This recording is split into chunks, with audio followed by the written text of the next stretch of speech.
Ladies and gentlemen, this quote aptly applies to a man who has made a lot of difference in the lives of thousands of young entrepreneurs.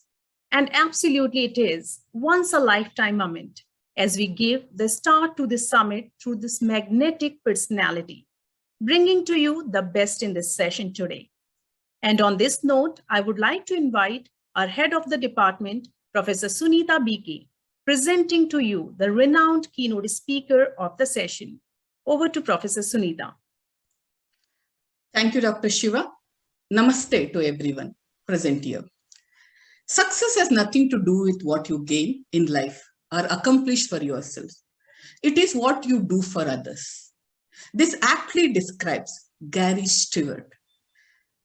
Gary Stewart, introducing you today, sir, is with immense respect and gratitude, and I feel really honored and privileged to introduce to this august gathering. Gary Stewart is a visiting lecturer at Yale Law School and founder and CEO at Founder Trades, a digital platform that provides founder with access to network capital to start and scale up their business.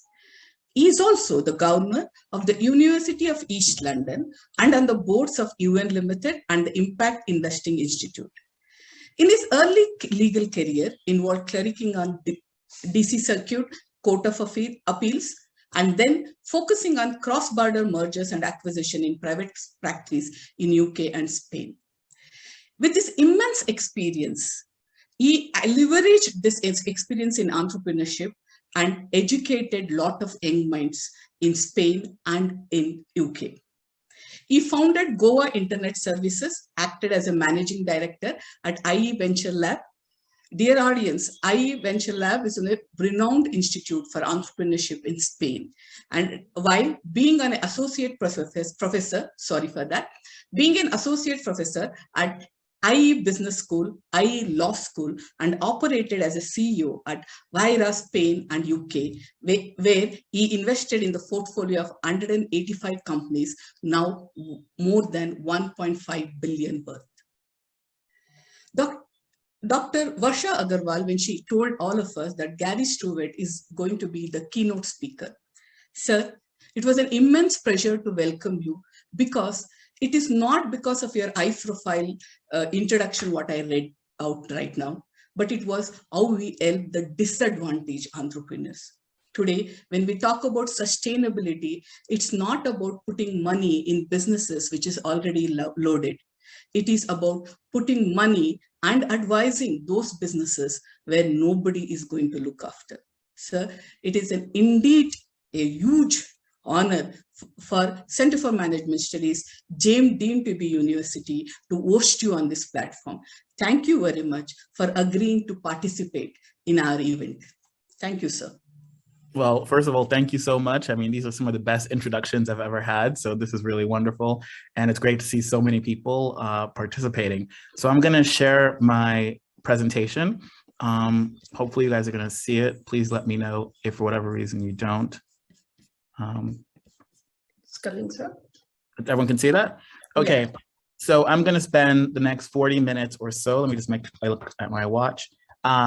Talking a little bit about kind of my entrepreneurial journey and some of the lessons that I've learned.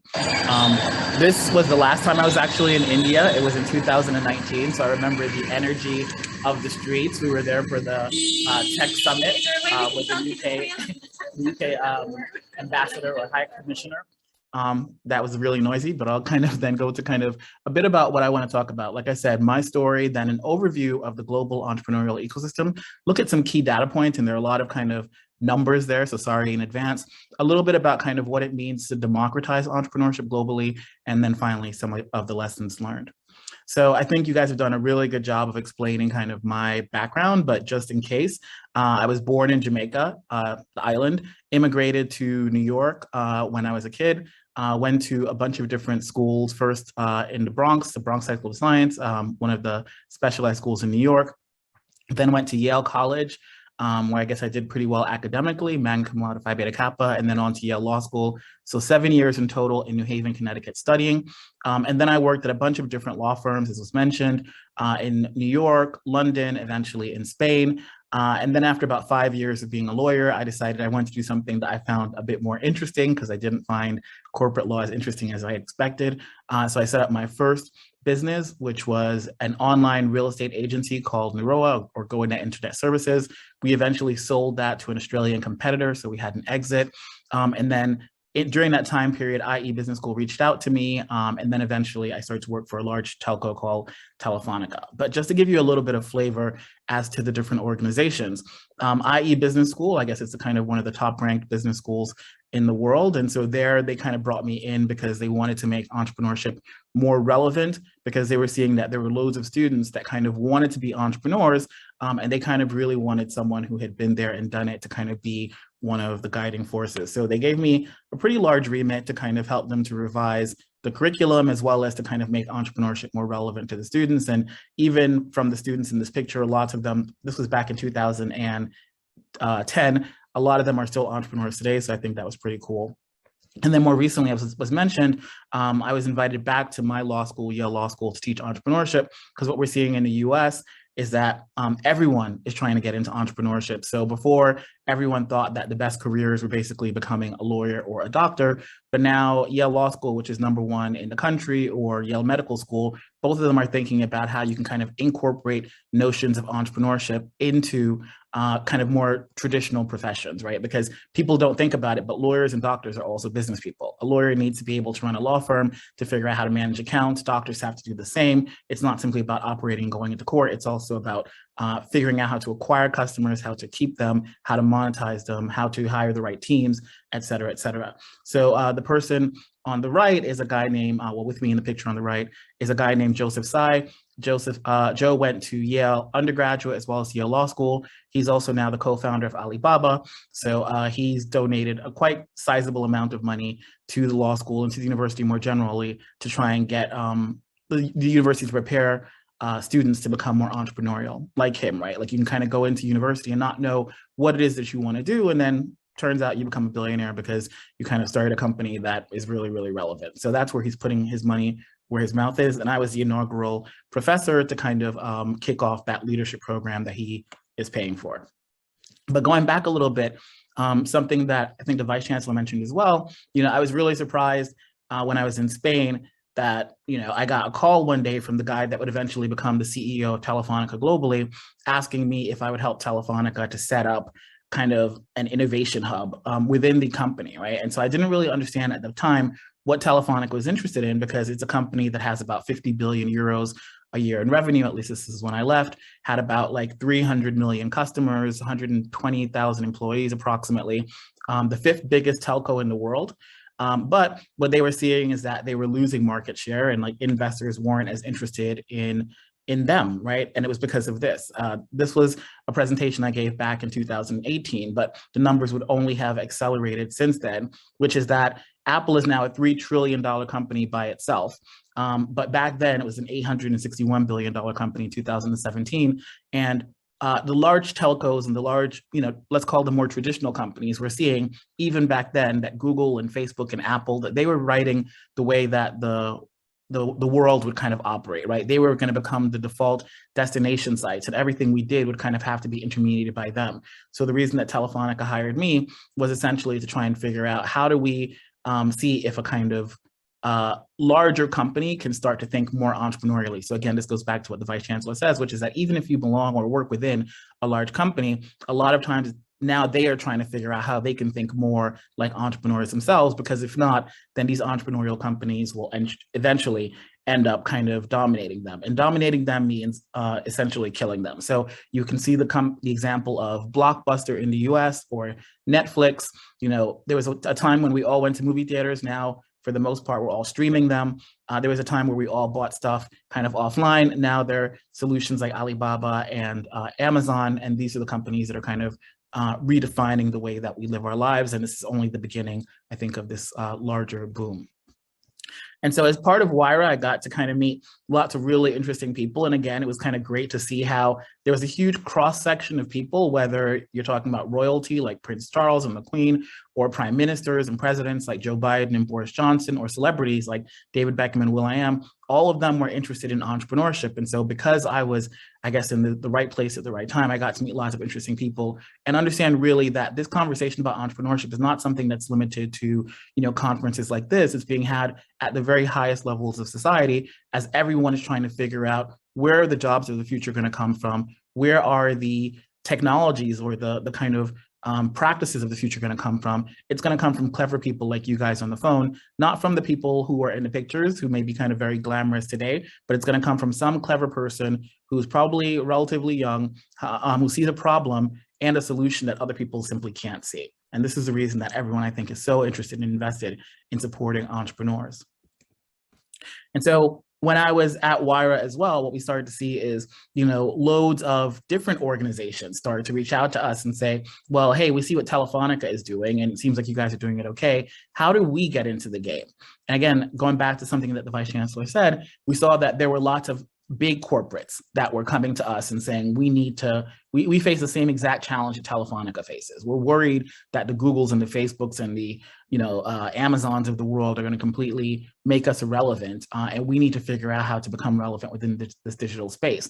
So even organizations like the GCHQ, which I guess most of you might not know what that is, because I didn't know what it was either, but it's the equivalent of like the NSA in the US, basically the spy agency, the ones that's doing all of the kind of like, hacking and making sure that we're not hacked. That's what GCHQ stands for. James Bond would be kind of like the kind of more the person who's going out there and doing all of the kind of reconnaissance or whatever. And the GCHQ would be the people in the office telling him where to go, giving him the intelligence and that kind of stuff. So I was really surprised when GCHQ reached out to me and said, hey, we want to work with you. And I was like, what did I do? Actually, I hadn't done anything, but what they wanted to understand was how they could work with entrepreneurs to make the UK more cyber safe, right? Because what they understood is that by themselves, even an agency that's pretty well funded, a few $1 billion a year, lots of authority, lots of prestige, by themselves, they're not going to be able to do everything. And the only way they're going to be able to really, kind of keep the UK secure is by making sure that they work with entrepreneurs to figure out the solutions to kind of protect individuals, to protect small businesses, so that we're not held at ransom by kind of like these cyber terrorists, right? They can't do it by themselves. And you saw the same sort of thing again, not just with the GCHQ, but with large pharmaceutical companies like Merck and Novartis, doing the same sort of rationale, which is that it's great to kind of come up with a drug like, Viagra or whatever the case may be, but there are going to be lots of these telehealth and other solutions that, people at Merck are not going to be able to discover by themselves. So they want to bring in people who can think entrepreneurially, or they want to work with entrepreneurs so that they can help them to accelerate their innovations, and that then Merck or Novartis can either have a piece of it in terms of equity or be the distributor of that technology with some sort of exclusivity. And again, this was like in so many different spaces we were seeing this. There was cybersecurity, there was health, there was intelligent mobility or transport. How do we find the next Uber? How do we find the next Airbnb? All over the place, there were kind of loads of these different sorts of initiatives taking place, and lots of corporates that were kind of the most interested parties in trying to figure out what the future could look like and how they could play a role in that creation.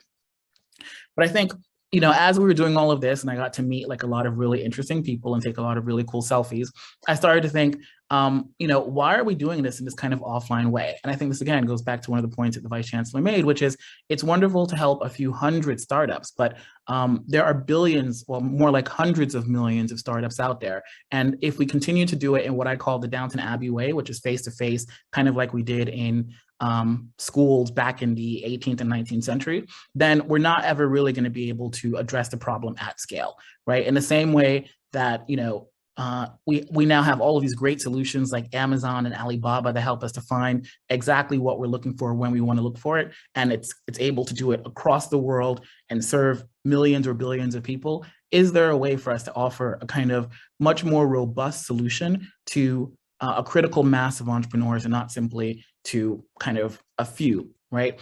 And so this kind of then goes into the part of the presentation that I told you we'll be focusing a lot on data, right? Because I think when you look at the numbers, you start to realize that when if we can't find a way to support entrepreneurs at scale, then essentially what we end up doing is supporting the people who already benefit from the current system, right? So when we look at, for example, in Europe, how big is entrepreneurship in Europe? It's pretty big. There are lots of government initiatives, the EU, the British government independently, supporting entrepreneurs with billions of dollars, in kind of either tax incentives or direct investments into venture capital funds, et cetera.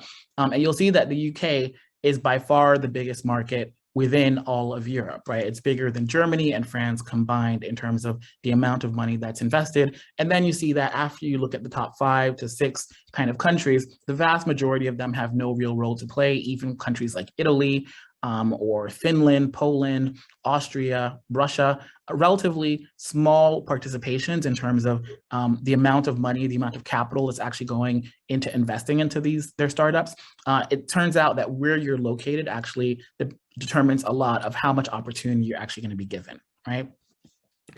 And so we're seeing that even at the same time that there's a lot of money now going into startups, right? Because people, you have to think in a capitalist system. People are seeing, okay, wonderful. These companies like, Apple becomes the first $1 trillion or $3 trillion company. A couple of years ago, it became the first $2 trillion company, and this is happening really, really quickly. And we can see the same sort of trend with Facebook. Where is the money in the future going to be made? It seems it's going to be made from a lot of these tech companies that are able to identify the future and then create solutions that are scalable. So now we're talking about the fact that in just 2 years, the size of the global venture capital market has gone from 335 billion to about 643 billion. Again, 92% growth year on year since 2020, right? But then you look at kind of where that money is being distributed. And you see that by far it's in the United States. Second would be Asia. So good news for you guys on the call mostly, I'm assuming. And then thirdly, it's in Europe. So Europe is increasingly not quite as relevant as Asia, and Europe and Asia combined are less relevant from a venture capital funding point of view than the US. The vast majority of the money is still in the US. Right. So when we kind of break this down even further, what we see is about 50% of all venture capital funding is in the United States. That's about $311 billion in 2021 that was invested in startups in America. But even there, where you are makes a difference. So America is not America to everyone. So if you're based in Silicon Valley and San Francisco, that's about 34%, just this one small region of all venture capital funding in the US. And then once you throw in New York and Boston, the 3 of them combined, and again, these are only 3 cities in a country of, I think, almost 380 million people. These 3 cities account for about 62% of all venture capital funding and 30% of the global total. So America has outweight support or importance in terms of overweight support and importance in terms of venture capital funding. But then even within America, we really are only talking about a few cities, right? And this is because America has the best infrastructure for venture capital because that's where most of the top investors are. Then when we look to kind of Europe, as I mentioned before, the UK dominates Europe. So there's almost about $100 billion invested in all of European startups, but that's still less, just all of Europe is still less than just the amount of money that's invested in Silicon Valley, right? And within Europe, you still have overweighted the fact of the UK. So the UK is about $30 billion of the investments in all of Europe. And then within the UK, 87% of the investment occurs in London, right? So what you're basically saying is that London is far and away the most important city in all of Europe for venture capital investment. You have some dispersed around the rest of the continent, but for the most part, when we talk about venture capital in Europe, we're largely talking about the UK, and we're largely talking about London, which goes again to the point that where you are determines a lot what opportunities you're going to be given. And yeah, this is just kind of reinforcing the point. You see that London is always celebrating the fact that now it is this hub, and it's using that kind of advantage to try and attract more and more startups from the rest of Europe to say, hey, we're the place where all the money is, we're the place where you should kind of go, so that kind of trend continues in the positive direction. But I think one of the interesting statistics is that even though London is the best market for venture capital in Europe, that's largely because the majority of the money is coming from the US, right? So 60 to 70% of all venture funding within the UK comes from American investors. So what London is really benefiting from is the fact that American investors feel comfortable in London. They're willing to kind of set up offices here, and they're willing to kind of invest in UK companies. They share the same language, maybe even some of the same cultural ties, right? So again, it just kind of goes to show, kind of affinity and location matter a lot. So, in a recent report that they do every year in Europe called the State of European Entrepreneurship, this one founder was saying, oh, that's great. Like, we're doing really wonderfully. It's like a cause for celebration. There's never been a better time to be an entrepreneur in Europe.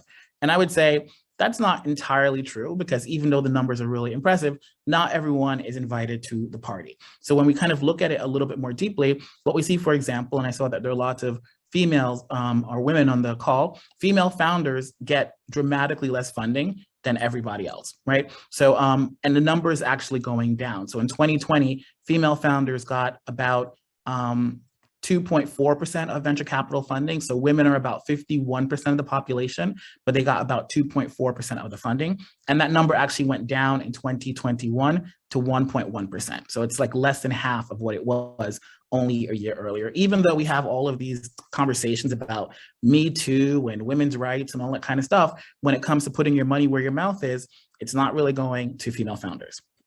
And when you look also to kind of, well, who are the people that are making the decisions about where the funding is going, again, 88% of the VCs in Europe are men, right? Women are only about 12% of the VCs. So again, dramatically underrepresented in terms of who actually has the power to write a check to fund these entrepreneurs.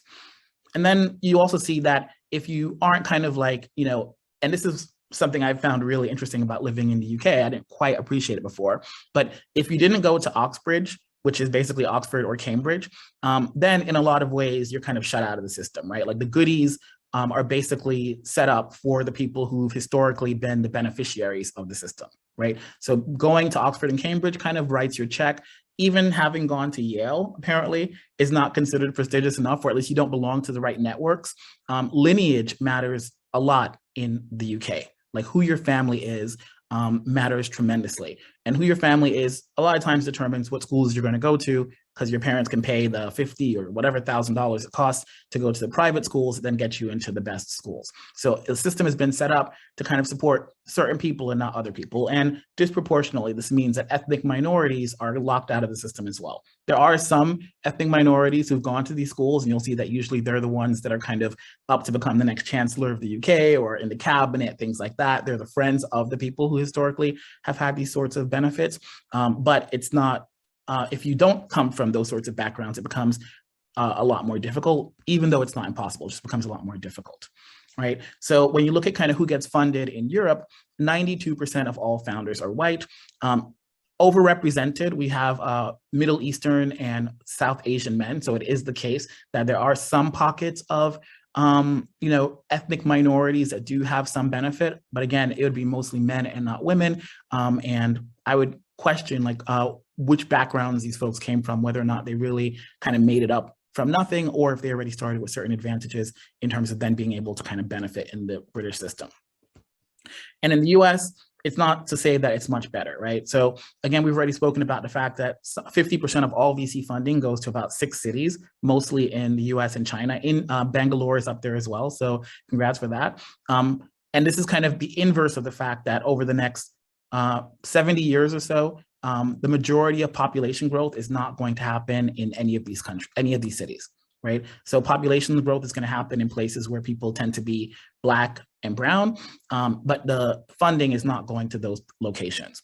And we talked a little bit about race and gender and socioeconomic. One of the interesting stats I found in the US is that as meritocratic as everyone always says the US is, 48% of all the venture capitalists went to 3 schools, Harvard, Stanford, or Yale. So even though alums of those schools represent less than 0.5% of America's population, 48% of them, of the VCs, the people who are actually writing the check to these entrepreneurs at the kind of highest level, went to just 3 schools.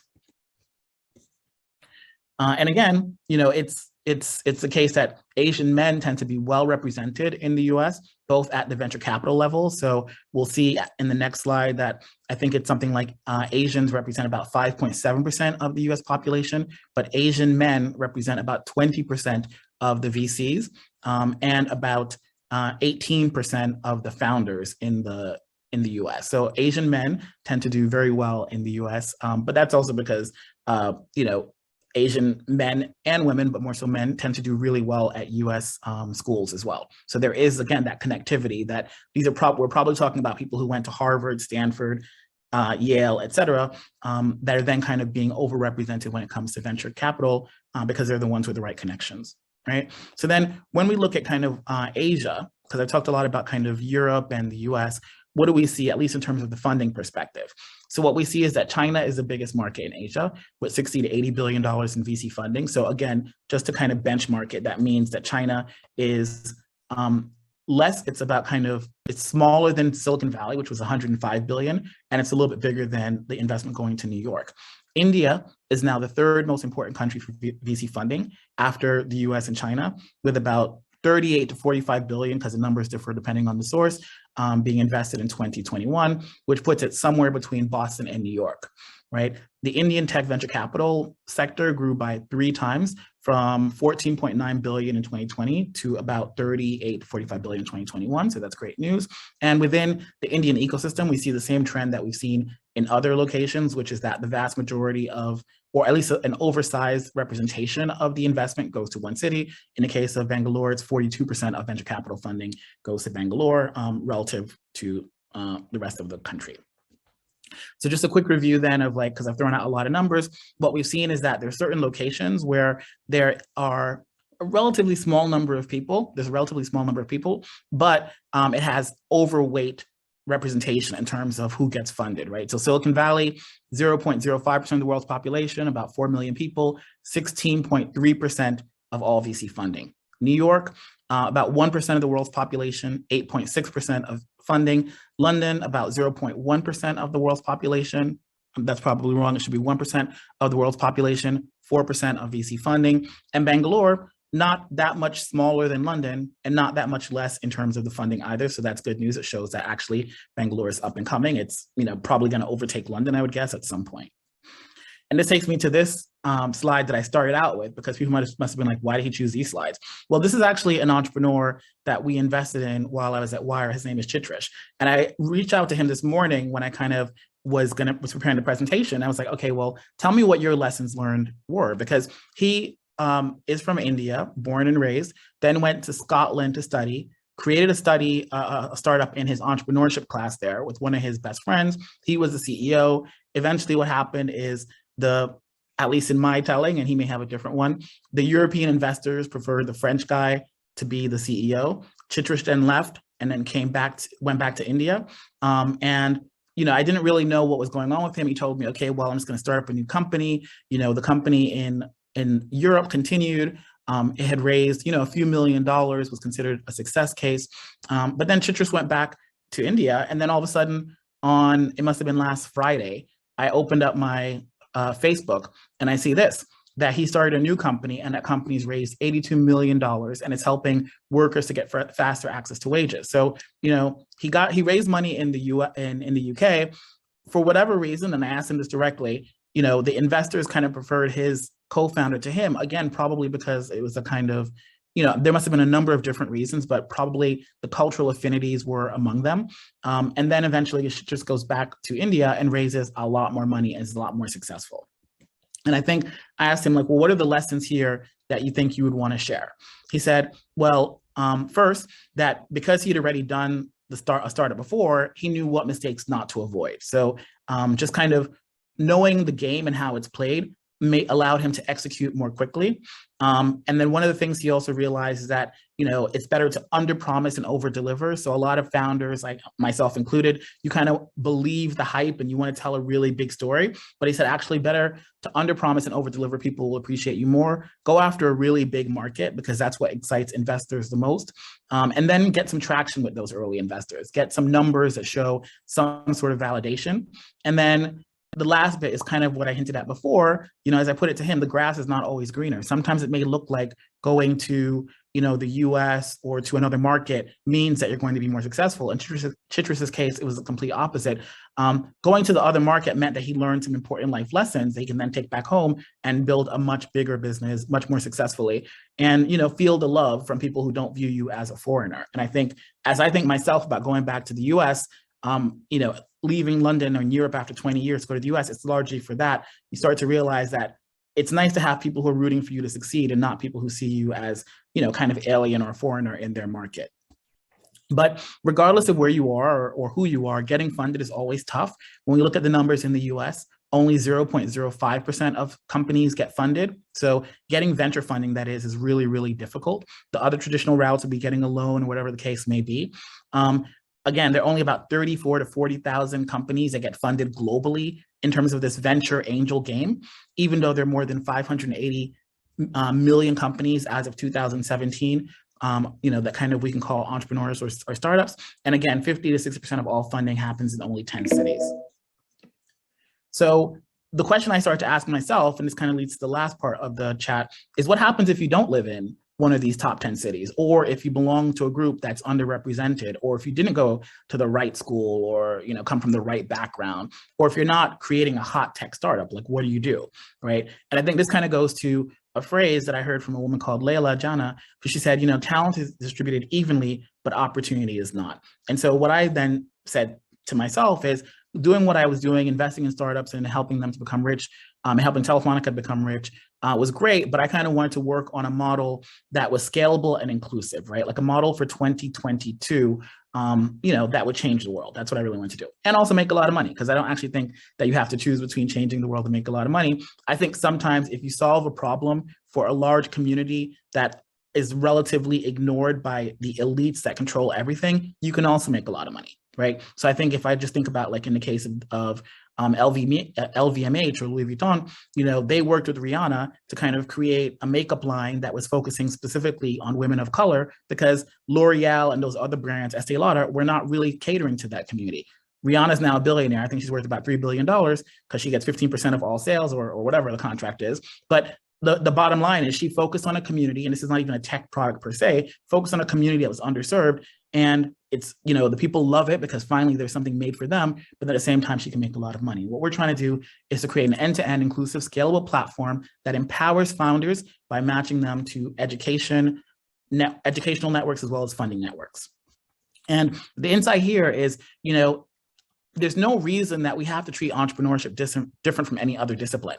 I was a lawyer, or I am a lawyer. I went to law school for 3 years. My sister's a doctor. She went to medical school for 4 years, whatever it was. And then we both had some sort of apprenticeship, right? We had to become junior associates, or she became a resident. You have all of that. And there are wonderful TV shows about that kind of experience and how difficult it is. Yet for entrepreneurs, there's none of that. You're just expected to kind of figure this all out without any sort of real background or training. And so what we're doing at Founder Tribes is we're saying that, kind of like the Vice Chancellor said, it's unacceptable that so many founders are failing, like 70 to 90%, depending which numbers you look at, right? And failure is soul crushing. It's people's lost wages. It's employees being made vulnerable. Why don't we just teach founders how to avoid avoidable mistakes, the same way that Chitra said that he made he raised $83 million by not repeating the mistakes he made with his first business, right? And this is increasingly going to be the case, because what we're seeing is that younger people don't want to work for other people. According to the numbers from Ernst & Young, the Gen Z, 65% of them want to be entrepreneurs. They want to create their own businesses. They don't want to work for other people.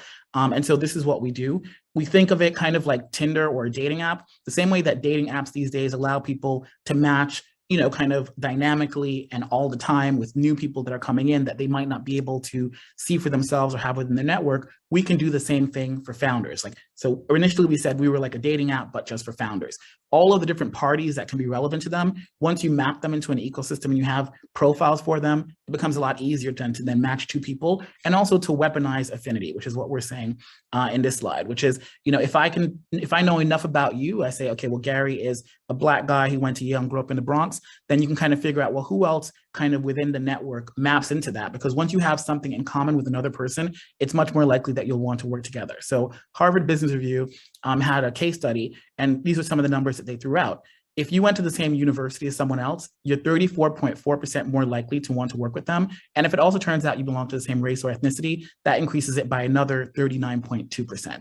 So what we do is we analyze all of these different factors that could potentially lead to this sort of affinity to help match folks so that they can actually then get in touch with the right person. And yeah, so that's, I think, pretty much it, because I see I'm running out of time. The lessons learned then, I think they're kind of like 7 of them. I think 7 is my lucky number. One is that success is not always driven by how hard you work or how smart you are. A lot of times it's driven about who you're connected to and who are the right people that can open doors for you when you need to have those doors opened. The key is now we can use technology, particularly in a post-COVID world, to connect us virtually, since we've had to do that anyway for the last 2 years. We should kind of take advantage of that.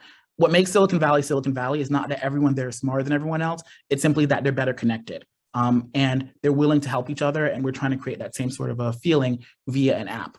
The second thing is the key to kind of really getting someone to back you or to champion you is to have something in common with them. Usually that is the kind of like the glue that makes relationships work. Do you have something in common with the other person such that the other person is actually going to want to fight almost for your success? If we can kind of figure out how that works so that we can use things that currently are used as a disadvantage, such as race, gender, ethnicity, et cetera, and turn those into advantages, then that will be the key to unlocking a lot of success. And I have a really interesting story about how exactly the Indian community in the US kind of became so successful. A lot of it had to do with precisely that pay it forward culture and networking over a number of decades, actually. So the third thing is build your network. In the US, people say your network is your net worth. So really think about who you need to have in your network so that you can kind of really unlock your dreams. A lot of times, no one can do it by themselves. You're always going to need someone else to help you. So make sure that you're always paying it forward and helping other people so that when the time comes, those people might also be willing to help you.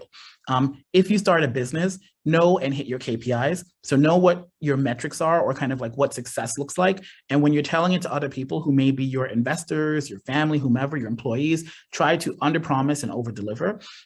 As you are hiring people on your team, if you get to move beyond being a solopreneur, only hire problem solvers who have an entrepreneurial mindset for your team. One of the things I found when I kind of worked for 10 years for a corporate and then came back into entrepreneurship is that it's a lot easier to talk about entrepreneurship than to be an entrepreneur. Experience and attitude matter, and entrepreneurs are the bravest people in the world, and it's not an easy gig. So to really try and focus on people who have real experience and the right attitude. 6, like Chitrish, if at first you don't succeed, try again. He tried with his first company, raised a couple million, kind of then got told he didn't have the right traits, whatever the case may be, came back to India, just finished raising an $82 million round, right? Less than 2 years after starting the business. So, that leads to the last point, that the grass isn't always greener. Even if you are in a quote unquote smaller market, that doesn't necessarily mean that you are less likely to succeed. Sometimes being in a smaller market when it's your home market actually makes it easier. So those are the points I wanted to bring up, hopefully within the time. Oh yeah, this is the last bit about we raised from some people, kind of skip that. And if you kind of want to stay in touch, here are my contact details. Always happy to chat, particularly with anyone that's really about kind of making sure that both opportunity and talent are distributed evenly, and that we kind of move away from a world where it matters so much where you live, what you look like, or which family you come from.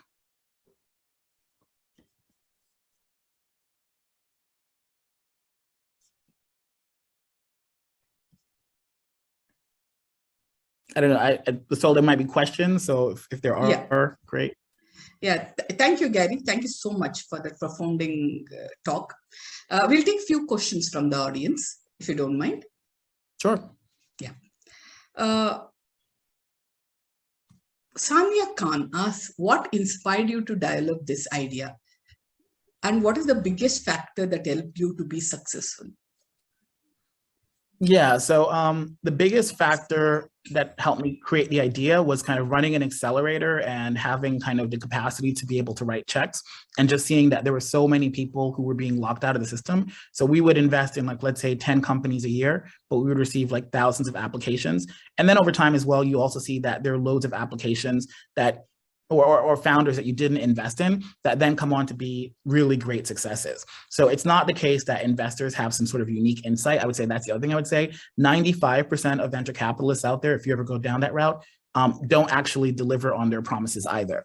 So I think the first thing was just realizing that the world just seemed really unfair. There was this mismatch between supply and demand, and it just seemed that the prizes were always going to the same people who weren't always the ones that deserved it the most. They were just the ones that were the best connected. And I was just like, I don't really want to be a part of that system. I want to create it, something different. I want to disrupt it. And then I guess to the second question, like what is, I think, the key to being quote unquote successful? A lot of it is being well connected. It's like making sure that people like you, right? And that may seem kind of simple, But at the end of the day, the way you think about it is like this. If you want to become a partner at a law firm, like in a traditional American law firm, there's a moment where they ask you to leave the room and then they have a conversation about who's going to be made the next partner. If no one in the room is defending you, if no one in the room is fighting for you, you're not going to become partner, right? You always need to have a champion. Same thing if you want to join a board. If you anything, if you're going up for a job, you're going up for a job and they're like, okay, we have 5 great candidates. Which one should we choose? And someone's like, oh, I like, Rahul, or I like Chitrish, but no one is saying they like Gary. Gary's not getting the job, right? So the way the world works is that, like, yeah, you have to be really competent to get to a certain point, but then once the door's closed and decisions are being made honestly, a lot of it then depends on who is in your corner. And so you just need to kind of have a wide enough social network so that people are in your corner, even when you're not in the room. Thank you so much, Gary. I'll take another question, but your thoughts resounded of what Cristiano Ronaldo told his Manchester United teammates recently, that you will be selected based on your ability and nobody is going to help you until you help yourself. I think that's equivalence, Cristiano's thought. Thank you so much. I'll take another question. This is from one of our students who is specializing in entrepreneurship, Shivani Jaiswal. She says, can we say IT company and cybersecurity will go against each other in upcoming years? Then who will win the game? Sorry, who will win the game between IT company and cybersecurity firms? So when we say cybersecurity, who do we mean if we don't? Cybersecurity firms who help IT companies to solve cyber crimes and all those things. Versus the hacker. Versus software companies. Okay, so who's going to solve it? I think that, like, I don't proclaim to be an expert, but at least at the GCHQ, I think like what they would say is that it's everybody, right? The biggest problem for cybersecurity, besides the hackers, like, I think they told us that there were like 2 basic rules. If there's someone with enough money and they want to hack you, they will hack you, right? It's just that simple. At least the average person. I'm not talking necessarily about governments, but even governments, they can hack. For the majority of us, like, the thing that we have to do are stuff like software updates, all that stuff that, like, what Google is telling you to do, you need to change your password and stuff like that, even though it's annoying. So I think that the software companies and the kind of notification systems and the nudges and all of those things have a huge role to play. But then there's also a part that, like, you just need to kind of educate more generally the average consumer. So, at the beginning, before I was working at the GCHQ, I wouldn't do any of that stuff, the 2-factor authentication. I didn't know what any of this stuff meant. So there wasn't enough kind of education as to, like, why am I being asked to do something that seems really annoying? So I think that probably at the end of the day, and I think this goes back to why they did the accelerator, there's only so much that any one particular part can do. Like, even the US government gets hacked, you know what I mean? Even Microsoft gets hacked. So the point is that it's about kind of increasing the general level of education and then making sure that everyone realizes that we all have a role to play in terms of cybersecurity. Thank you, Gary. We'll take the next question. This is from Mr. Ayman. He speaks about the Elon Musk tweet where he said, startup bubble is going to burst before 2023. What is your view on this? I mean, maybe. I mean, I think that, every market has a moment where it goes up. There's some, irrational exuberance or whatever you want to say, and then it kind of goes back. I think, we've seen this already in the case of the internet bubble, right? So in 1999, you had a lot of people just kind of going really crazy and investing in stuff without any sort of understanding about fundamentals.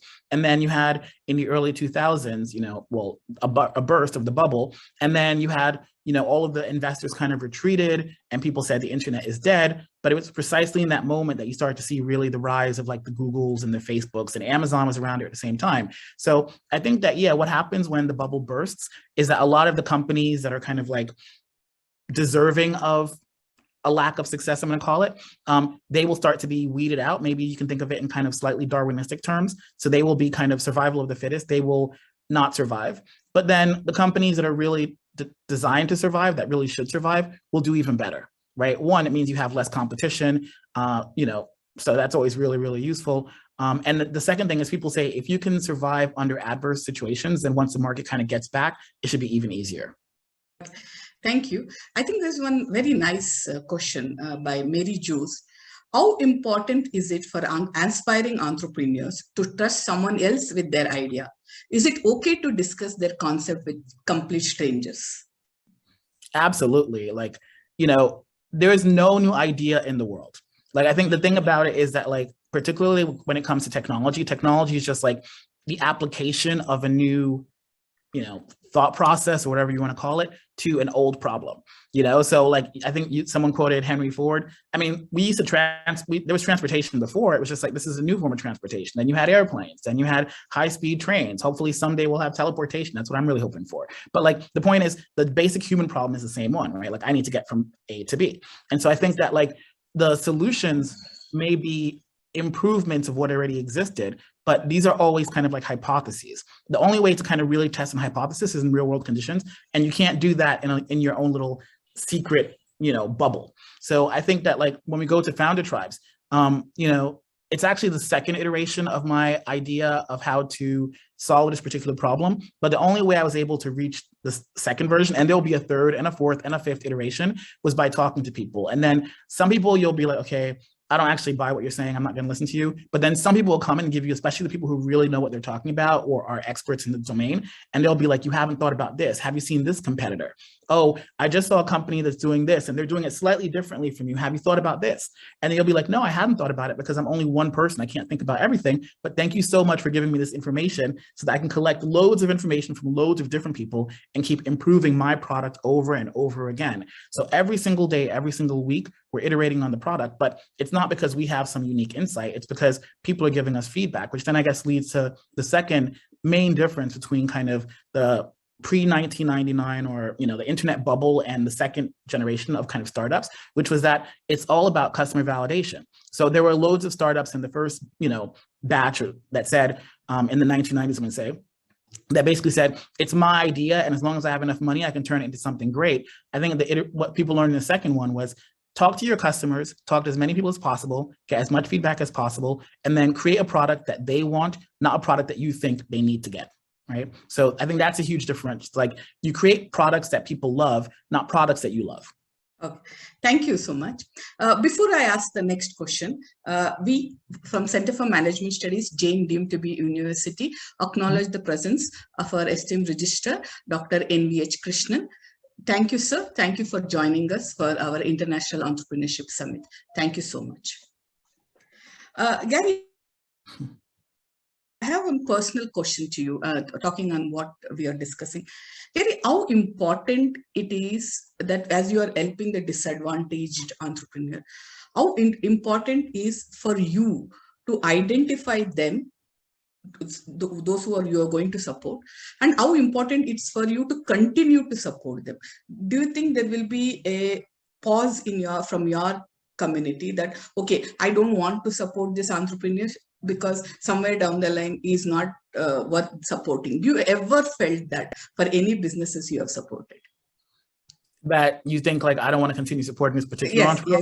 Yes. Oh yeah, of course. I mean, I think that, one is I don't call them disadvantaged. I mean, I just feel like, I think they're, in the US, sometimes people use the word, it's underestimated, right? Okay. Because I think that there's a presumption that if you went to Oxford and Cambridge, somehow that means that you're better able to create a company, where I think like, no, you're not. You just have more money, right? And better connections. And money and connections should not be a substitute for talent, right? And so what we need to do is to democratize it so that it doesn't make a difference. Like, I don't consider people disadvantaged. I consider them like voiceless. I think someone has to give them an opportunity to amplify their voices, to amplify the opportunities that they have. But I don't like the language of like, somehow they're deficient, because they're not deficient. It's that the system's kind of broken. So let's fix the system so that everyone has equal opportunity to realize their talents. Now, if it turns out that you're actually not that talented and that you should fail, then you should fail. But the reason you should fail is because you don't deserve the opportunity, not because of who you are, your gender, your race, or any of those sorts of things. And then I think along those same lines, if I see founders that like don't want to pay it forward, they're selfish, they just kind of like take, and they don't give ever, then yeah, I'm happy for them to fail. Because at the end of the day, the way the system works is it has to be give and take, like, and it's the same thing with like any sort of relationship. If one party is always taking and never giving back, then there's going to come a point where you just cut them off. And so that's I think I just treat it like any other relationship. Like if someone's a parasite, effectively, it's not a symbiotic relationship, then you just need to cut the barnacle off. Okay, I think this answer has brought a lot of smiles to our student coordinators. Okay, yeah, thank you so much. There's one more question from my colleague, Professor Mithun. He says, what's your message to younger generation to sustain their energy to start, especially during testing times like now, post-pandemic, and when they have financial difficulties? Yeah, so I think the financial difficulties bit is the hardest part, right? Because I think, like I said before, most of the best companies were usually created in times of adversity, right? Like the Googles, the Facebooks, the Microsofts, like, well, not about Microsoft, but like, yeah, they were in the 70s as well. So it's like, there's always something that's going wrong. And I think that good entrepreneurs don't think of problems as deal breakers. It's more like an opportunity, right? Like I almost think like, you know, to be an entrepreneur, at least kind of like certain sort of entrepreneur, you almost have to believe that you can do the impossible anyway, right? Because if you look at the numbers, they're so scary. Oh, you're going to die. Everything is going to fail. You know, everyone is like, you know, why don't you just get a real job? So you have to have this like suspension of disbelief that allows you to think, I don't care what people say, I'm gonna do it anyway. So I feel like that's not the hard part. The hard part is the money, right? Because you might want to suspend disbelief, but if you can't pay your bills, then that makes reality come into, you know, relief very, very quickly. So I think that like the big challenge is making sure that, yeah, what was it? There's $643 billion that are going out there for startups. That's more than enough money to invest in loads of different companies. And that's not even accounting for the money that the banks have, right? Like I think I saw globally that banks put another like almost $4 trillion to small businesses around the world, right? There's loads of money for startups. I think the question is like, how are they allocated? If it's allocated in a way where you have to know someone in order to get your foot in the door, then that may be an unfair barrier. And I think that that's what we need to remove. But there's no question. I think I read, CB Insights says that 38% of startups die. The number one reason is because they run out of cash. So running out of cash is definitely a problem. And so what people should be focusing on is how to get cash into the hands of startups. Don't tell them anymore that you have a bad idea. That may be true too, but that's not what's going to kill them. What's going to kill them is that they run out of money. Gary, which country do you think has the best support system for startups right now? America. That's why I'm going back. Yeah. I mean, I think that what you have is that you have a university like Stanford that, you know, is really supportive of entrepreneurs, super well connected to the investors, many of whom went to Stanford, you know, as we saw in the statistics, right? Like most of them went to like Stanford, Harvard, you know, so you have this kind of like ecosystem. Then you have the founders who are all moving there. And then you have the corporates, the big tech companies that actually believe in entrepreneurship because they were entrepreneurs themselves and they have that same sort of culture, which then means that there's a huge amount of talent kind of in that same location, people leaving from one day to go from Snapchat to TikTok to whatever the new company is. And you then have like a kind of real depth of experience like that you don't have anywhere else in the world, maybe in India, but definitely not in the UK from my experience. So if you want to build the next TikTok in the UK, like where are you going to get the talent from? Like who here has built the last TikTok? You know what I mean? So it's kind of like, that's what makes Silicon Valley so interesting. But I think on top of it is that like people are genuinely willing to help you. So, you know, when I ran Wyra, and you saw from the pictures, I got to meet lots of cool people, invested in lots of startups, helped a lot of people. When you then pick up the phone and you're like, okay, I'm starting my company, can I talk to you? People get like real funny all of a sudden. It's kind of like, because it's so transactional, I think here, that they're kind of like, they don't want to help you, right? Unless you can help them immediately. Even if you have helped them, they don't want to help you. Contrast that with the US, where I haven't lived for about 20 years.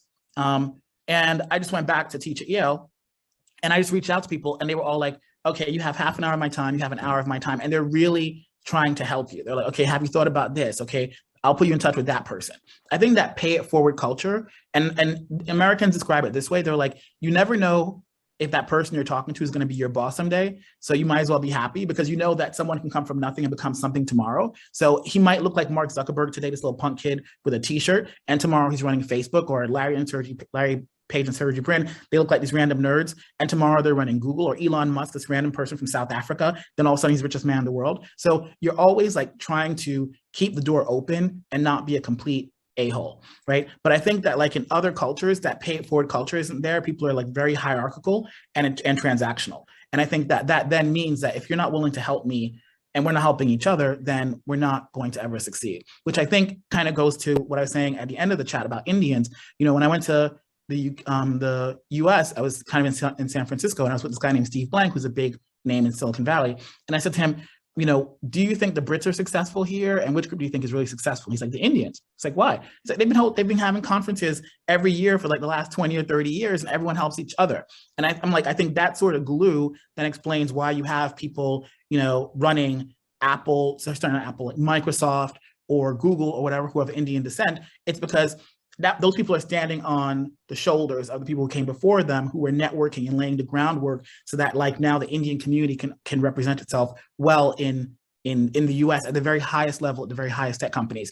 It's to their own kind of contributions, but then it's also based on an entire culture and an ecosystem of people who are there to benefit them. And I don't think you see that in a lot of other places. Thank you so much, Gary. I think as an entrepreneurial thinking university, we are enriched by your profound ideas. I think this has been truly an enlightening session for starting of our summit.